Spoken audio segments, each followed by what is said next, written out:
Como é que eu meço a distância minha até a árvore no inventário florestal? Como medir a altura da árvore se a árvore estiver inclinada? Como lidar melhor aí quando o cliente tem uma necessidade que você não consegue cumprir?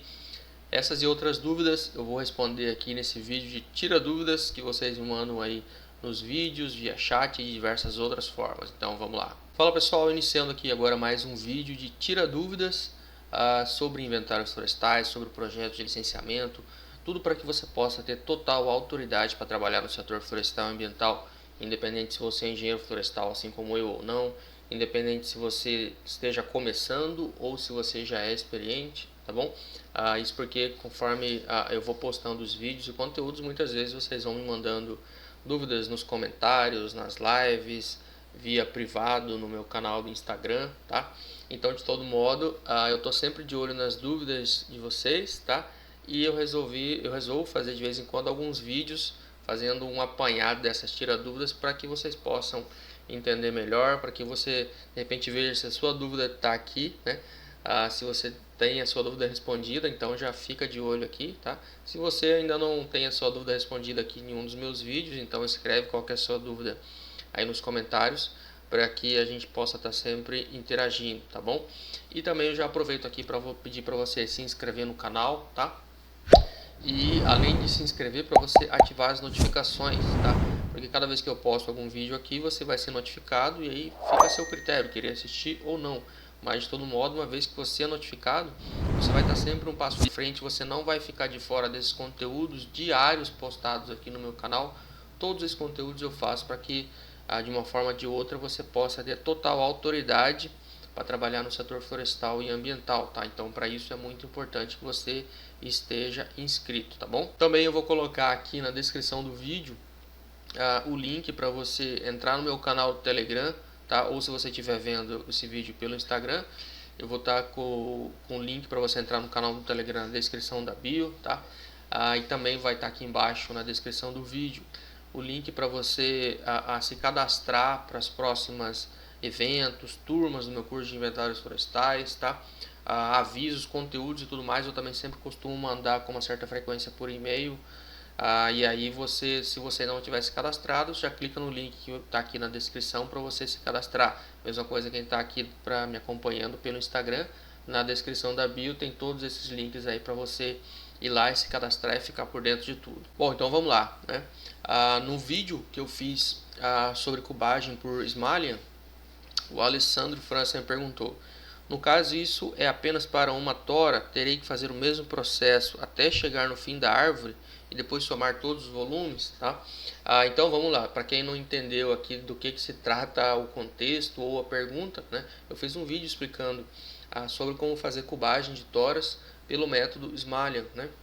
Então a cubagem de toras é um processo em que a gente faz de forma sequencial ao longo da tora, né? Deixa eu até pegar aqui, por exemplo, essa garrafinha d'água aqui, né? Imagina isso aqui é a tora, uma árvore, você quer saber o volume dessa árvore. Então, dentre os métodos para você saber o volume, tem a cubagem por Smalian, então por Smalian, né? É o método em que você mede a circunferência ou diâmetro na base da árvore e aí à medida que vai indo ao longo da altura da árvore, você vai tomando várias medidas, né, da circunferência ou diâmetro, até chegar na altura total desejada. Dessa forma, você vai ter o volume em cada uma dessas seções e aí você somando todos esses volumes, você chega até o volume total da árvore, tá? Então ele perguntou aqui, né? Eu tenho que fazer esse mesmo processo até chegar no fim da árvore e somar todos os volumes? Sim, exatamente. É isso que consiste a cubagem rigorosa, né? Para você calcular o volume exato da árvore.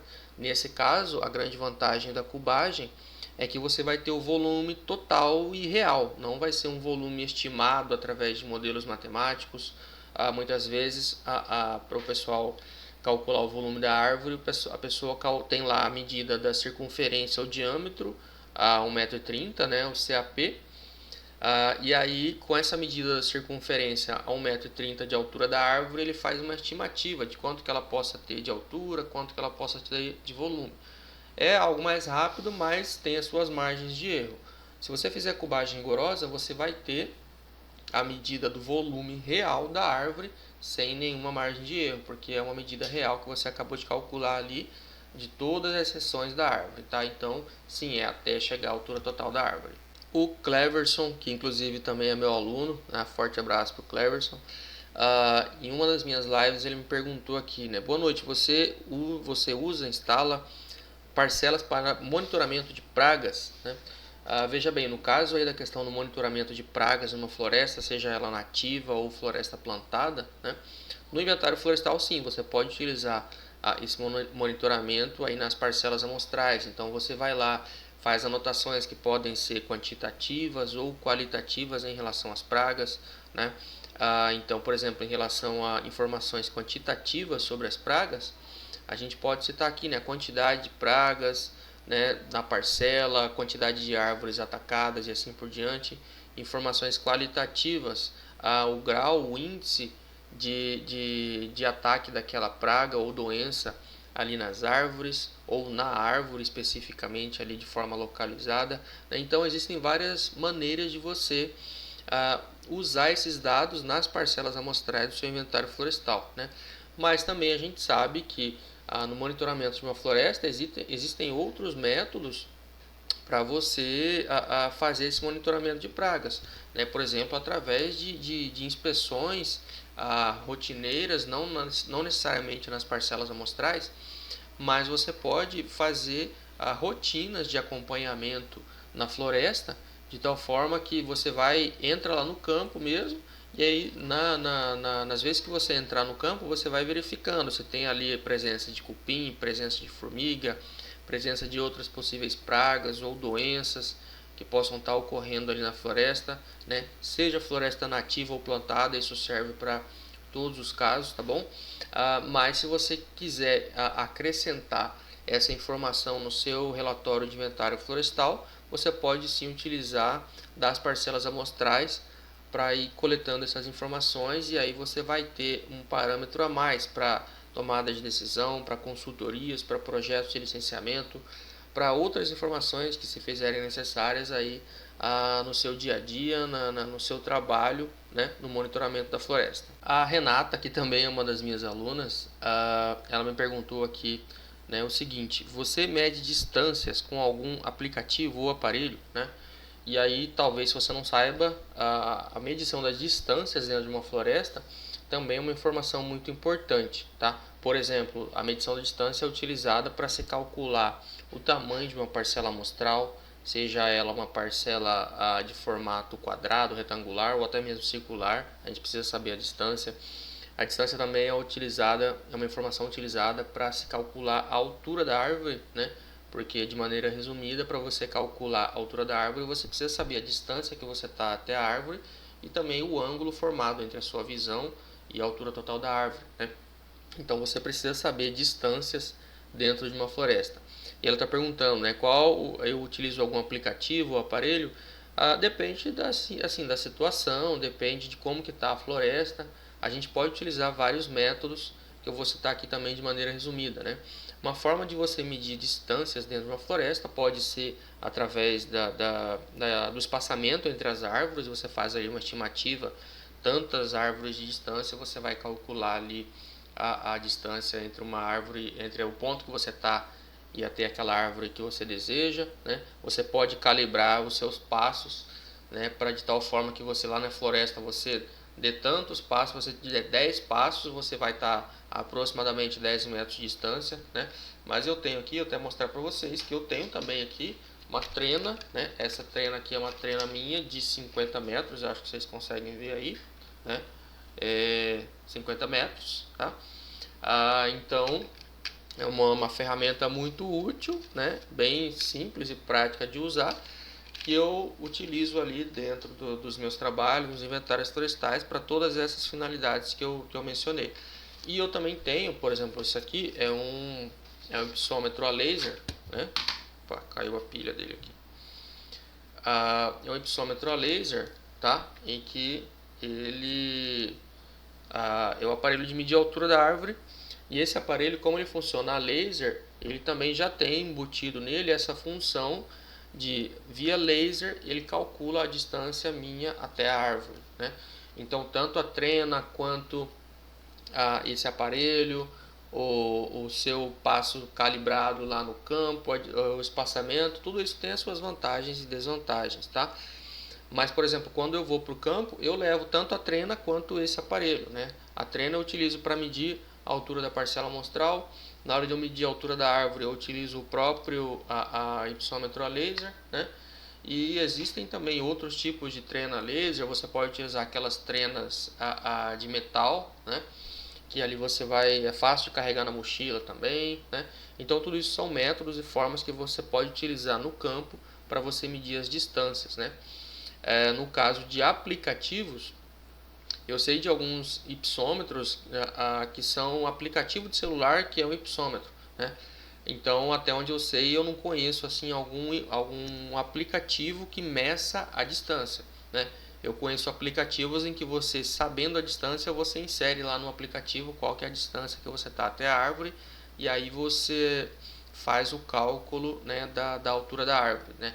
Mas um aplicativo propriamente para medir a distância da árvore eu desconheço. Se você conhece, escreve aí nos comentários que vai ser muito bacana a gente trocar uma ideia, tá? Mas basicamente são esses métodos que eu utilizo para medir a distância das árvores dentro da floresta. Aqui em um dos meus vídeos do YouTube, o nosso amigo Plutonium School, eu não falo o nome dele, eu vou chamar ele só de Plutônio, né?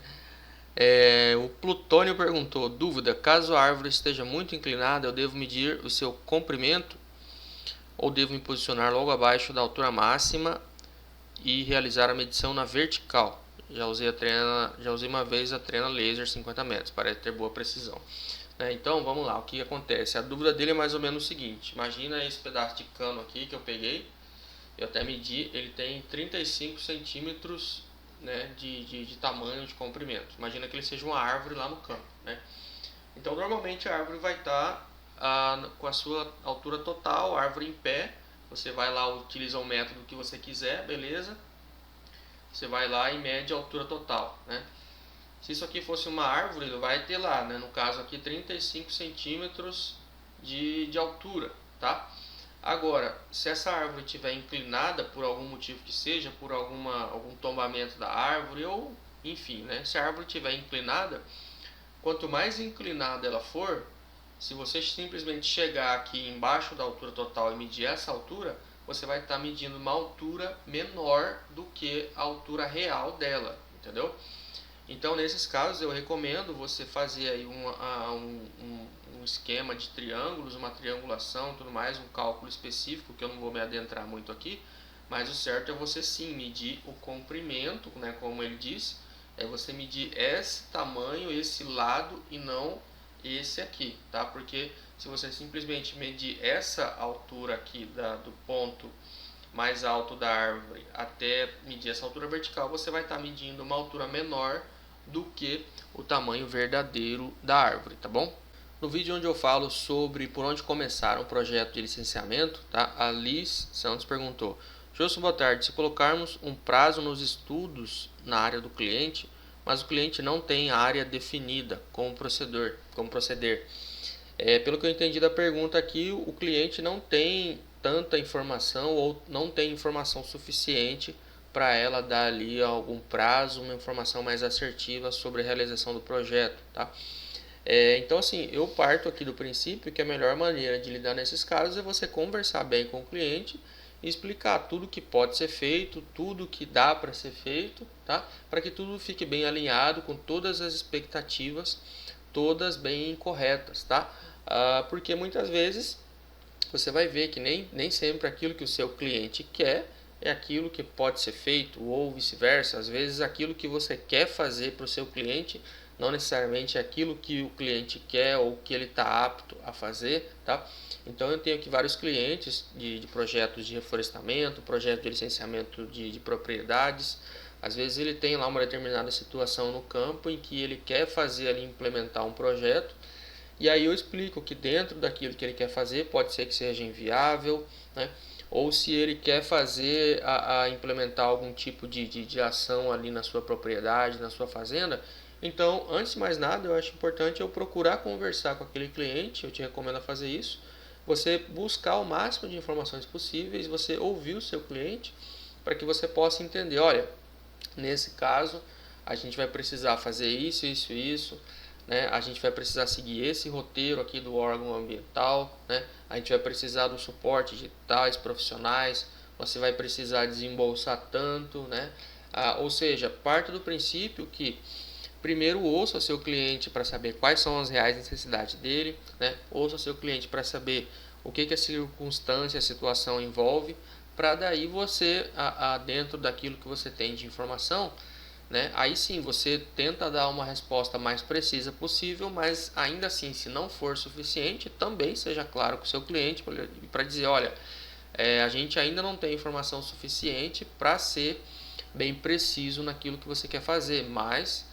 dependendo do que for, dá para você trabalhar, fechar com o cliente, fazer algum projeto relacionado, né, fechar boas parcerias de sucesso, para que no final das contas tudo seja feito dentro das expectativas criadas e todo mundo fique satisfeito. O Arthur perguntou aqui, como saber espécies de árvore que a gente não consegue identificar, né? Bom, a pergunta simples, direta, de repente na sua pergunta já tem a resposta. Se você não consegue identificar, procure então uma parceria com algum profissional que consiga identificar, ou então procura você fazer algum curso, alguma coisa para que você consiga identificar. Mas se você está lidando ali com um projeto, né, eu vou supor aqui que seja algum projeto de licenciamento, algum tipo de levantamento em área de floresta nativa, né, que você tem lá uma diversidade de espécies que você precisa identificar, tá? Então, eu confesso também que na questão de identificação de árvores eu não sou um expert, mas isso não me impede de fechar projetos, de fechar parcerias, porque eu procuro ter aqui nos meus contatos profissionais que são qualificados, que têm essa carga de conhecimento para fazer identificação de espécies, tá? Então, a questão da identificação de espécies, até mesmo porque eu já conversei com outros profissionais, né? Muitas vezes os próprios engenheiros florestais, aqui eu faço um meia-culpa, de que assim não necessariamente a gente sai da faculdade sabendo identificar espécies de árvores, tá? Porque eu percebi ao longo dos anos que a questão de você identificar árvores, identificar espécies florestais é praticamente igual você aprender um novo idioma, né? É meio difícil você conseguir aprender a identificar árvores simplesmente com algumas aulas de faculdade, né? Eu falo isso aqui da minha parte por experiência própria, né? Pelo menos todos os profissionais que eu conheço que são bons identificadores, eles têm ali bastante prática de campo, né? Eles procuram praticar, né, no seu dia a dia, nas suas atividades, eles procuram ter conhecimento sobre todas as partes da árvore que envolvem, né, a identificação, folha, flor, fruto, caule, semente, características específicas de que cada árvore possa ter, né? Então tudo isso são informações utilizadas para identificar espécies. É por isso que eu creio que não seja tão fácil, né, todo mundo ter essa habilidade, mas é perfeitamente possível, né? E também é perfeitamente possível você fechar parcerias com profissionais que tenham essa habilidade, né? Se você, né, é um profissional que sabe identificar árvores, espécies florestais, você já deva saber que você é alguém bastante escasso e requisitado, tá? Então fica a dica aí para os profissionais florestais que me acompanham, tá bom? Então, de qualquer maneira, né, se você não sabe identificar, né, procure correr atrás disso aí, porque são coisas que acontecem, são demandas que a gente tem nos nossos projetos florestais e você vai ter que correr atrás disso sem problema nenhum, tá? A Ediclésia, que também é uma das minhas alunas, me perguntou aqui, né? Qual que é a diferença entre fator de forma e fator de empilhamento, tá? Então vamos lá. Agora há pouco eu falei sobre o processo de cubagem rigorosa, tá? Então deixa eu explicar para vocês o que é o fator de forma. Imagina que isso aqui seja uma árvore, né? Aqui vocês estão vendo um cilindro, né? Um cilindro perfeito. Só que a gente sabe que a árvore ela não tem o formato de um cilindro. A árvore ela tem mais ou menos assim um formato cônico, digamos assim, ó. Na base da árvore ela é mais grossa e à medida que vai chegando na altura total, né, ela vai afinando, vai diminuindo esse valor aqui do diâmetro até chegar na altura total, tá? Então quando a gente faz o cálculo de volume da árvore, né, aliás, quando a gente faz o processo de cubagem rigorosa, a gente encontra esse que é um fator de forma, né? O que é o fator de forma?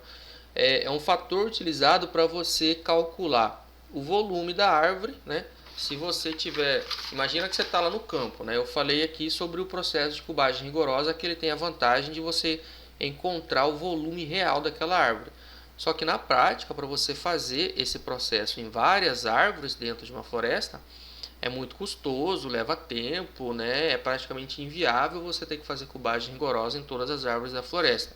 Você pode sim fazer a cubagem em algumas árvores, e aí com base nessas algumas árvores que você tiver, você vai ter um parâmetro, uma média para você calcular o fator de forma, tá? E o fator de forma ele é o seguinte: imagina que aqui nessa linha aqui onde eu estou apontando com o dedo esteja a 1,30 m de altura da árvore. Então você chega lá no campo e mede a circunferência ou diâmetro aqui a 1,30 m da árvore, tá? E aí você mede também a altura total dessa árvore, beleza? Então você tem a medida da circunferência e você também tem a medida da altura. Se isso aqui fosse um cilindro perfeito, era só você calcular a área, né, onde tem essa circunferência, vezes a altura, que você encontraria o volume. Só que como a árvore ela não é um cilindro perfeito, né, então você precisa utilizar um fator que vai fazer essa correção do cilindro para um cone. Esse que é o fator de forma, tá? Então o fator de forma nada mais é do que um fator utilizado no cálculo de volume, né, em que você multiplica a área daqui desse ponto da seção aqui transversal, né, essa área vezes a altura vezes o fator de forma, tá? Então esse é o fator de forma utilizado para calcular o volume da árvore, tá? Já o fator de empilhamento, deixa eu pegar novamente aqui. O fator de empilhamento, o que é? É um fator utilizado para transformar metros cúbicos para metro estéreo. O que é um e o que é outro? O metro cúbico é o volume, é esse volume geométrico, digamos assim, volume da tora, né?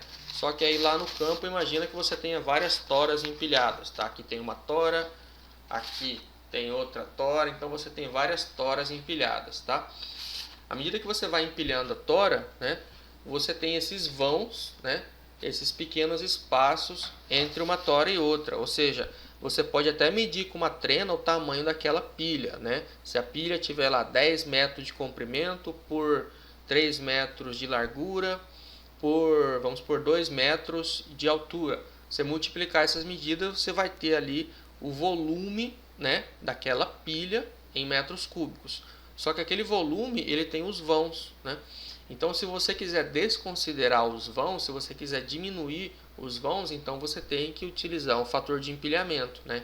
Então, o fator de empilhamento é esse outro fator em que você vai multiplicar aquele volume da pilha e aí você vai encontrar quanto de fato que tem de madeira, né, em metros cúbicos, mas sem considerar os vãos, tá bom? Então essa é a diferença entre o fator de forma e o fator de empilhamento. Aqui também em um dos meus vídeos, a Sueli Marques, ela perguntou: qual a sua opinião sobre a amostragem seletiva? Você recomendaria em alguma situação operacional?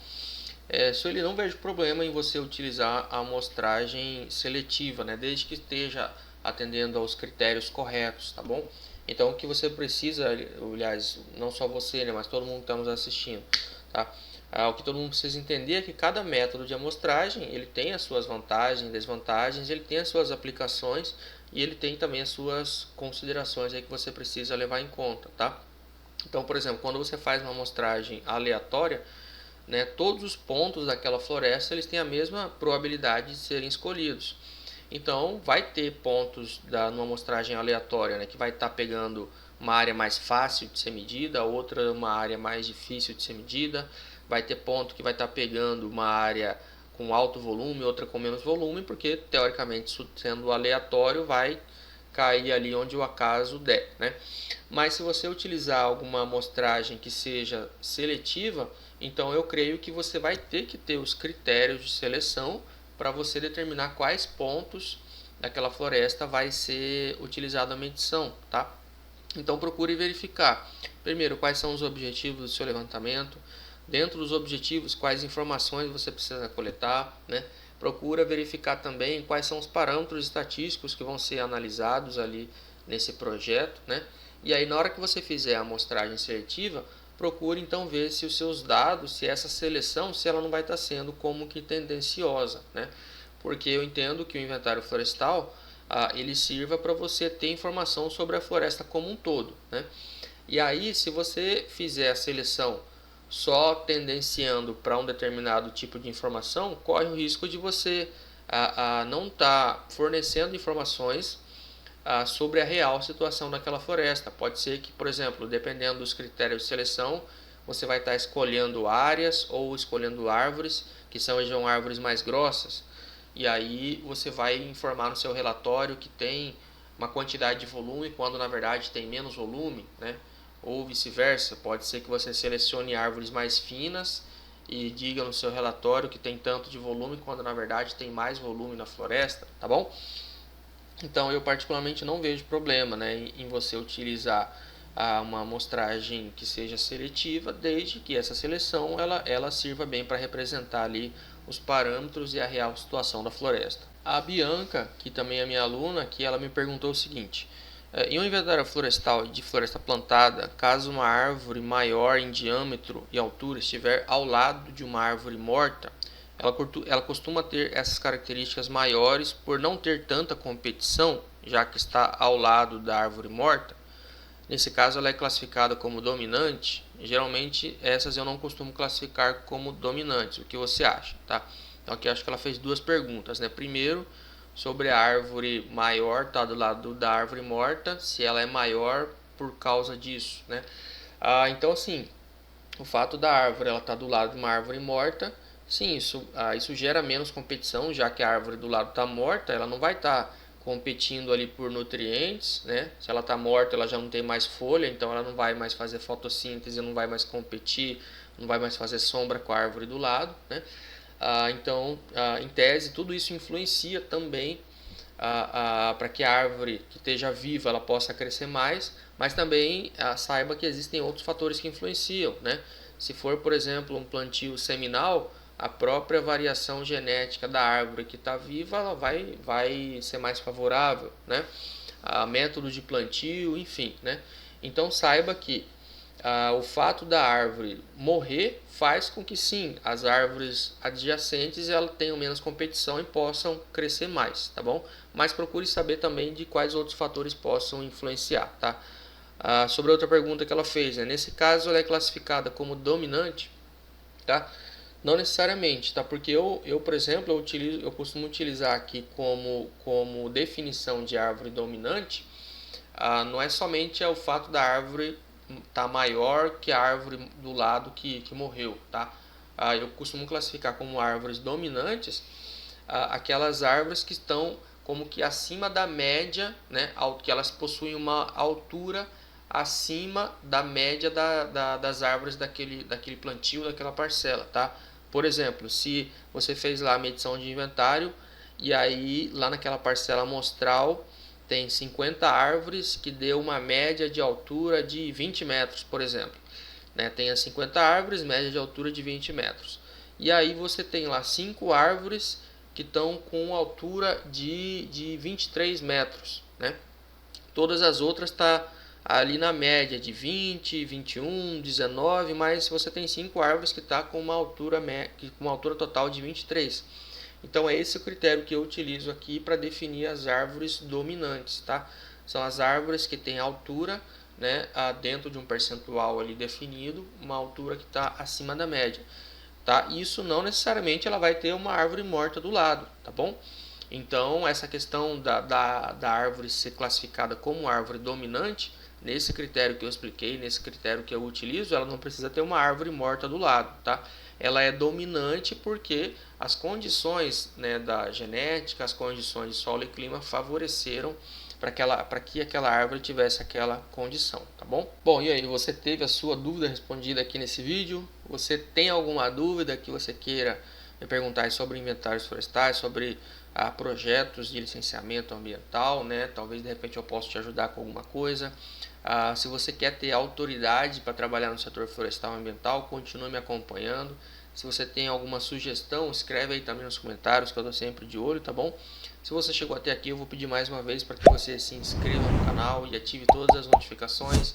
E também, se você chegou até aqui, eu acredito que esse vídeo seja do seu interesse, tá? Então não se esqueça de curtir o vídeo, porque isso também faz com que a plataforma entregue mais desse conteúdo para você, tá bom? E também não se esqueça de enviar esse vídeo para os seus colegas de profissão, né? Para que mais pessoas possam ter acesso a esse tipo de conteúdo que é super bacana e vai ajudar todos a ter autoridade para trabalhar no setor florestal e ambiental, tá bom? Espero que vocês tenham gostado e a gente se vê no próximo vídeo. É isso aí. Valeu!